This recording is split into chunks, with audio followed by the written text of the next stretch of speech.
உங்கள் பேர்? என் பேர் கோபிநாத். கோபிநாத். அதாவது இவர் வேறு யாரும் கிடையாது, என்னோடய தம்பி தான். ஒரு ஃபார்மாலிட்டிக்கு தான் அவரோட பேர் என்னன்னு கேட்டேன். இப்போ என்னென்னா, என்னோடய அறிமுக சேனல் யூடியூப் சேனல் வந்து 10 பேத்துக்கு மேலே ஷேர் பண்ணி எனக்கு ஸ்க்ரீன்ஷாட் அனுப்பிச்சி விட்டா நான் ஒரு பரிசு பொருள் தரேன்னே.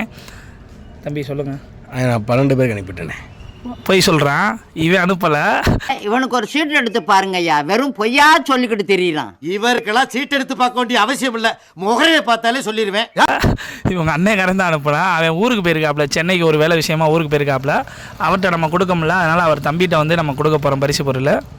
அதை பற்றி நீங்கள் என்ன நினைக்கிறீங்க? இல்லைண்ணே, வாங்கி ஒருத்தர் கொடுத்துறேன். கண்டிப்பாக வாங்கி கொடுத்துருவீங்களா, இல்லை கைலா கடையில் போட்டு காசு வாங்கிடுவீங்களா? பழைய இரும்பு சாமா ஈயம் பித்தாளைக்கு பேர் சம்பளோ கொஞ்சம் நஞ்ச இருந்த மானத்தை இவன் வாங்கிட்டான். நீங்கள் கொடுக்குற கிஃப்ட்டை பொறுத்து இருக்குண்ணே. ஓகே, இந்த வெயிட் அண்ட் சி. ஓகேண்ணே, நல்லா இருக்கா? நல்லா இருக்கு. அப்படியே வீடியோவில் காட்டும்.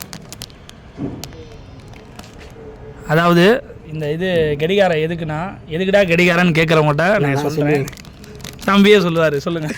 இல்லை, ஒரு கடிகாரம்ன்றது வந்து வாழ்க்கையில் ரொம்ப முக்கியமான நாட்களை வந்து நேரங்களை வீணாக்கக்கூடாதுன்றதுக்காண்டி ஓடிக்கிட்டே இருக்கணும். நின்னா மதிப்பு கிடையாது, கண்டிப்பாக ஓடணும். அது மாதிரி நீங்கள் தொடங்குறதுக்கு என்னோடய வாழ்த்துக்கள். என் வாழ்க்கைக்கு நல்ல நேரத்தை கொடுத்துட்டீங்க, உங்கள் வாழ்க்கை நல்லா ஆரம்பிக்கணும்னு சொல்லி நான் சாமியை நம்ப மாட்டேன், இந்த இயற்கையை நம்பி உங்களுக்கு வாழ்த்துக்கள் சொல்லிக்கிறேன்.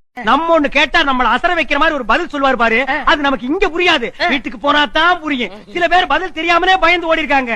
MA philosophy. உங்களோட சப்போர்ட் எனக்கு எப்பயுமே தேவை. கண்டிப்பாக. இந்த கடிகாரம் எதுக்குன்னா, நம்ம எதுக்காண்டி காரணத்துக்காண்டி கொடுத்தோம்னா, இந்த கடிகாரம் போனதுலேருந்து இவங்களுக்கு நல்ல நேரம், இனிமேல் கெட்ட நேரம்னு எதுவும் கிடையாது.